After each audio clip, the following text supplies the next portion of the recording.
Hey, what's going on, faithful? Thanks for joining us again this week on the Niners News Update. If you haven't already, make sure that you like and subscribe to get weekly Niners content, as well as content from around the rest of the NFL. This week, probably the biggest news to cover, and it actually just broke moments before. Yeah, we got lucky recording. this time. I feel like we should mention that. Usually we do this shit and like huge news will break literally the second we're done, and it's like like maybe like an hour after we're done, and it's like really. And this, I noticed this on Facebook, like I don't know, like 5 minutes before we started. 5 minutes before we started rolling. Yeah, absolutely. So that huge news being, of course, it's been debated all off season what's going to happen with Jimmy, and now we finally know. Jimmy is coming back for another year with the 49ers in an unexpected twist. The 49ers have agreed to restructure Jimmy's contract, so his new deal is worth $6.5 million, fully guaranteed. Incentives, obviously based off of playing time, can push that up to around $16 million. So this reworked deal also lowers Jimmy's cap hit from the $26.9 million to about $8.5 million. So that leaves the Niners, who were very cap strapped. We've now got some wiggle room. If we do have to sign a player, if somebody goes down with an injury, we have a little bit more flexibility as far as that goes. So, everybody was wondering where it was going to end up. I'm sure the Seahawks were licking their chops with Geno Smith named as their starter, waiting for Jimmy to get released. And he's coming back, which I'm honestly excited about. I am as well. I think it depends on. I know there's different people that think it's not good for Trey Lance. They think Trey Lance should be the future, and having Jimmy behind him isn't necessarily probably going to help him. But I'm not sold that Trey is really the answer. So I think having Jimmy there, especially at that lower price, is a smart move. At least in his first season going in as the starter, to have Jimmy there as a backup. And what did you say? He's the highest paid backup now in the NFL? He's officially the highest paid backup. But you've been saying that this whole off season is if they can rework that number, that they should bring him back. And I agree, because with that being said, Nate Sudfeld looked great in the preseason throughout the 3 games, but we already know Nate Sudfeld's not any good though, so. Yeah, I'm just not sold on Nate Sudfeld as, a quality backup. So here's the thing. I believe in Trey. I think that, it's the right move to move forward with Trey. I fully believe that. But I've always agreed with you, and I know we've both been saying the same thing. Like, if we could keep Jimmy, I would much rather have an experienced backup, a backup that's, done it in big game situations. So, Trey, who he runs a lot, so he exposes himself to a lot more hits than the average quarterback. So, if God forbid he gets injured, I would much rather have Jimmy than Nate Sudfeld or Brock Purdy. Nothing against either of those guys, but, Jimmy's done nothing but win for us since he's been here. Yeah. So, I'm sure it won't be a popular move with a lot of Niners fans, but personally, we got him at the lower number. I'm thrilled. I'm happy. Yeah, same. Definitely. I think it's great news. When it popped up on there, I was like, awesome, sweet for that. Yeah, price. you had to check the source to make sure it was legit, because there's been so many things that were reported. It's like Jimmy was going to the Browns, he was going to Seattle, he was going to Carolina. I am still kind of surprised that no team picked him up. That is kind of strange in my opinion, but good news for you guys. So. We have a value for Jimmy that maybe the rest of the league doesn't, but Kyle knows what he has in Jimmy, and Kyle has and John Lynch have always said that they're not going to give Jimmy away for peanuts, and they've stuck behind that. The one thing that I respect a lot above everything else about the Niners organization is you'll get a lot of organizations, and I'm sure they do it to some degree, but that'll do smoke screens and on all that kind of misleading shit. But the Niners, more often than not, if they're we want to pay Debo, we want to pay Trent Williams and get him his money. If they say things more often than not, they're coming through on that, So even in those situations, and that's how they've been able to get guys like Weston Richburg and Alex Mack when they've retired, to restructure their contracts and help the team out, because they've always been transparent with their players. It's a good organization. So. But yeah, happy to have Jimmy back, and we'll get into some other stuff here. But obviously that's huge breaking news. And going to the top 100, you're mentioning Trent Williams. He was the highest ranking of all the Niners that were included at number 14. Yeah, absolutely. Trent Williams obviously getting his just due, deservingly so. I mean, that man is an absolute monster. I mean, I just saw like a clip recently that I was reminded of. I don't know if you remember this, but like do you remember in the playoff game against the Packers where they sent him in motion as a tight end and he just like totally ran across the formation and like cleared somebody out and just like pancaked somebody? It was like I think it was a linebacker. I think it was Zadarius I don't know. Smith. I don't know if I remember it offhand now. But yeah, it's pretty impressive that a man that big can move that fast. I mean, he's an absolute monster. So he deserves his 99 rating, and he deserves that number 14 on the.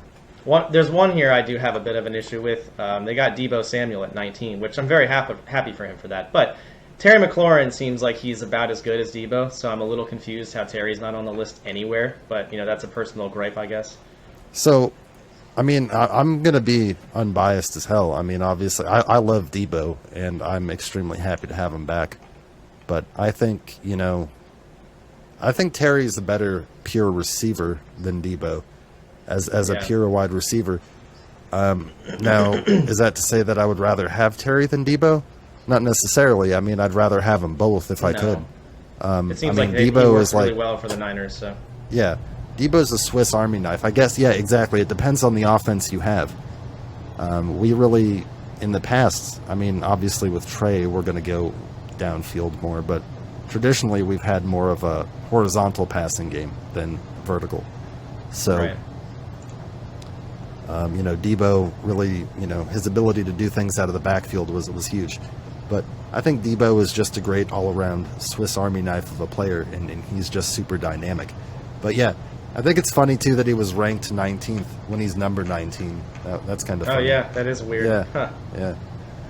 And who else was on the list here? Got George Kittle at number 22, which of course he deserves that. Yeah, best tight end in the game, no doubt. I mean, I might put him over Deebo. I think Deebo, honestly, 19 is a little low for Deebo. He should be a little higher on the list, but good for him though. Yeah. I mean, congrats to him. I mean, I'm surprised that Terry didn't make the list as well. I know we talked about that earlier. But yeah, Kittle. I think did you get that thing I sent to you the other day where it showed like a bunch of other players talking about Kittle? Yeah, and they're like, it was talking about the top 100 thing and talking about how he plays. Yeah, and it's like, we love Travis Kelce, but Travis Kelce doesn't block like George Kittle. And right. It's like, and I think that's the biggest comparison. Kelce's a monster at gobbling up receptions and moving the chains and catching touchdowns, but Kittle can do that too. Plus, he can like road grade the entire. He can move linemen. Just pancake dudes. And he's 100 pounds less, and he still knocks them on their ass somehow. It's like, and it's one thing to block a linebacker as a tight end or a DB, but he can block linemen. Like they'll put his ass on Aaron Donald sometimes. Like he is a monster. Yeah, on that video you sent me, there was some of him doing that. It's like, God damn, man. Yeah, he's phenomenal. He's phenomenal. And wasn't Juice on there too? Wasn't the Juice? Yeah, he was at 100. You got Jimmy Ward at 96. Okay. Fred Warner was at 47, and then Nick Bosa was at 25. Yeah. So it's hard to argue with Nick Bosa being 25 with the 15.5 sacks last year, coming off a torn ACL. It's like I think he's fine. I agree with most of these except for the Deebo one. I think Deebo should have been more like mid 60s or something. I don't know, not 19, but that's a fair assessment. I mean, I think that I don't have too much of an I'd say his ranking. I could see him being in that range, but I definitely think Terry should have been on the list as well. Yeah. Because I mean, Terry I think is a top 5 wide receiver as far as pure wide receivers in the NFL. Yeah, absolutely. And like if you've got to have a receiver run deep on a DB on a route, I mean I love Deebo, but like Terry's ability to separate and makes spectacular circus catches contort his body is like second to none. Like I mean he is so fucking impressive. Like it's insane. Yeah, it really surprises me he didn't make the list. Like, I'm sorry to keep bringing that up, but it's I'd put him on that. He's on my list. Not that it matters. At least over the top 100. Like, come on, man, he's better than Kyle Juszczyk. I mean, it's a very different position, but goddamn, like. Juice is the best fullback, but I'm surprised the fullback made the is. list because Right, fullback. They don't get used that much. It's kind of. Yeah. He does get used a lot though, much more than most fullbacks. But. Yeah. And we use him sometimes. We'll line him up as like a tight end and stuff. So he does a few other things. Plus, I think you remember he's held before. He's been the holder. Juice can do a lot of stuff. Sometimes we line him up in the quarterback sneak. But yeah, so that was the top 100. So we just want to give all those guys their props. Okay, so just to briefly get into the 2 preseason games. So after the first preseason game where we beat the Packers, we took our tour on the NFC North to Minnesota to play the Vikings and managed to come away with a 17-7 victory. In this game, Trey Lance did not play after he played 11 snaps in the preseason opener against the Packers. This game was all Brock Purdy and Sudfeld. Sudfeld looked real good, 13-17, 102 yards, 1 touchdown, no picks. Purdy was 14 of 23 for 128, no touchdowns, no picks, sacked twice. Real story in this game was undrafted free agent rookie Jordan Mason at running back, who had 9 carries for 57 yards. He's of course going to be. He's on a very crowded running back room with the Niners, but he's shown some real potential in the last 3 preseason games. I mean, he's looked really good. But I mean, the question remains. You've only got 53 spots, so I mean, the Niners. I think that they'll probably keep 5 running backs. With that being said, you assume. Obviously, well, we know who's making it for sure. Obviously, Elijah Mitchell is the starter. Then you've got Jeff Wilson Jr. He would probably be, our second guy. Kyle really likes him. Then, Jermichael Hasty. What were you going to say? Okay. Never mind. You're good. Yeah. So there's Jermichael Hasty, who I think is, our version. And I'm not saying he's as good, but he's kind of like what we use the Jerick McKinnon role for. He's more of our pass receiving back and like third down back because he's like J.D. McKissick, kind of that. Is that what I said? Style. You said Jerick McKinnon. Oh, I did say Jerick McKinnon, but I was thinking J.D. McKissick. I was thinking that. But we kind of did that with Jerick McKinnon too. So, but he's doing that for the Chiefs now. So. Good call. Gotcha. I was like, didn't I say that? But no, I didn't. So, yeah, he's kind of like our J.D. McKissick role as that pass-catching guy. So we figure Mitchell, Wilson, Hasty are definitely 3 of the 5. So you've got 2 more spots. But then you've got Tyrion Davis-Price, who they just drafted in the 3rd round. And then you've got Trey Sermon, who they drafted last year in the 2nd round. But Trey Sermon, in his opportunities, really hasn't been that impressive. I mean, in the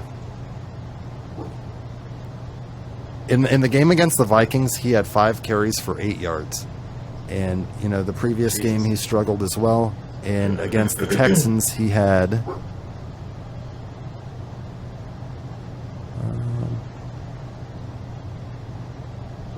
8 carries for 20 yards. So he averaged 2.5 yards. So definitely didn't look real great overall in any of the preseason games. I don't think he averaged over 3 yards a game in, let's see. He had a pretty rough preseason for sure. Now, he was a guy that they drafted in the 2nd round, or I'm sorry, in the 3rd round. He was our 3rd round pick last year. But, I mean, Jordan Mason has been so impressive, he might actually edge Trey Sermon out for a roster spot. I mean, that could be something that happens, and he could beat him out on the 53-man roster. I mean, that remains to be seen. But point being, Jordan Mason has been phenomenal. 9 carries for 57 yards against the Vikings. Our top receiver in that game was Tanner Hudson, the backup tight end. He had 5 catches for 43 yards on 6 targets. I thought he played a really good game. However, apparently the 49ers didn't, because soon after that game, Tanner Hudson got released. So he's now a free agent. But he had a real good game. I mean, he led all the Niners players in receptions and yards in that game. Rookie Danny Gray, who had the huge 76-yard touchdown catch in the first game, had 2 catches for 24 yards. Veteran player Willie Snead, former Saint, who I know you know Willie Snead, also former Raven. He was recently signed to the Niners, and he made his debut in the Vikings game, catching 3 passes for 25 yards. So he's in the running to make the roster at receiver. Of course, receiver, much like with the Commanders, is a very deep position, because after Debo and Ayuk, we have Juwan Jennings. All 3 of those are getting on the roster. Nobody's taking their spot, especially after last year. You're not going to come in and take food off of Jennings' table. Like that's I mean, that man really showed out all of last year. After that, you figure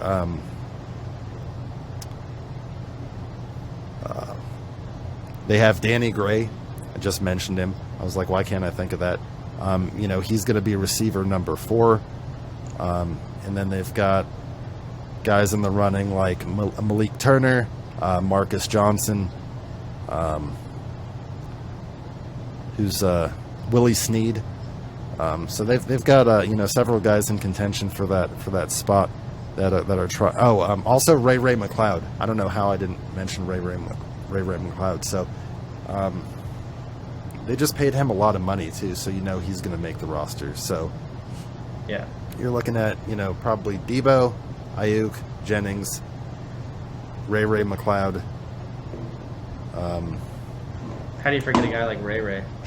Yeah, I know. And then Danny Gray are probably the 5 for sure locks, and then they'll probably keep one more receiver. So, remains to be seen if that's Willie Snead or one of the other free agent guys that they picked up. But yeah, we'll definitely continue to follow that as it gets closer to final cuts. Obviously, tomorrow, Tuesday, being the day that teams have to trim their roster down to the final 53, and then within a day or two, they have to establish the practice squad roster. So let's see here. Yeah, I mean, also just one more thing worth talking about. The Niners defensive line continues to be a position of depth. We've got guys, vying for roster spots like Charles Amenihu, Samson Ibukam, Hassan Ridgeway, Jordan Willis, who's been good for us in the last couple seasons. We got him in a trade with the Jets. We've got Kamoko Toure, Akeem Spence, Alex Barrett. So all of these guys have been looking pretty good in the preseason. But obviously that defensive line is a super deep position.